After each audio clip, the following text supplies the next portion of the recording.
বন্ধুরা, গরমের ছুটির মধ্যেই কিন্তু বেরোবে মাধ্যমিক ও উচ্চ মাধ্যমিকের রেজাল্ট। হ্যাঁ, 6 মে থেকে 2 জুন অবধি তোমরা জানো যে সকলে যে গরমের ছুটি পড়েছে।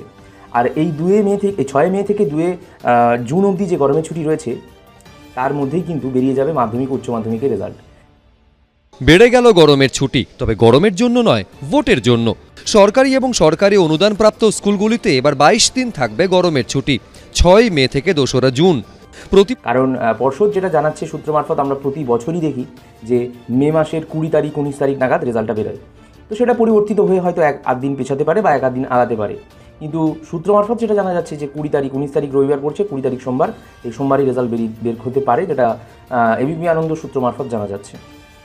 এরপর বলি যে উচ্চ মাধ্যমিকের রেজাল্টও কিন্তু 25 মে বা 26 মে এরকম টাইমে কিন্তু বেরিয়ে যেতে পারে। অর্থাৎ মে মাসেই কিন্তু আমরা যদি ক্যালেন্ডার দেখি সেটা কিন্তু পড়েছে হচ্ছে শনিবার পড়েছে। তা 25 তারিখ 26 তারিখ না বেরালেও 24 তারিখ কিন্তু বেরাবার সম্ভাবনা থাকছে। যদি শুক্রবার বেরোয় তাহলে 24 তারিখ বেরোবে, আর যদি সোমবার বেরোয় তাহলে 27 তারিখ, অর্থাৎ 24 মে বা 27 মে উচ্চ মাধ্যমিকের রেজাল্ট বেরোতে পারে। তো এটাই কিন্তু জানিয়ে দিয়েছে উচ্চ মাধ্যমিক শিক্ষা সংসদ বোর্ডের তরফ থেকে এবং মধ্যশিক্ষা পর্ষদ বোর্ডের তরফ থেকে 19-20 তারিখের মধ্যে রেজাল্ট বেরোতে পারে।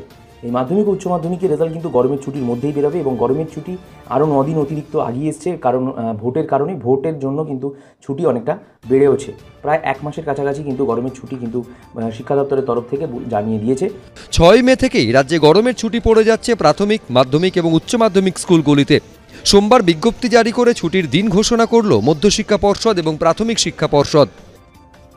ইলেকশনের কনটেক্সটে প্রথম এবং দ্বিতীয় ফেজের জন্য কয়েকটি জেলার স্কুল বন্ধ রাখার নির্দেশ দিয়েছি, 4 দিন 5 দিন করে, দুটো ফেজে আছে। আর গরমের ছুটিটাকে আমরা 6 মে থেকে 2রা জুন, মানে 22 দিনের গরমের ছুটি হলো, যেটা ছিল 10 দিন।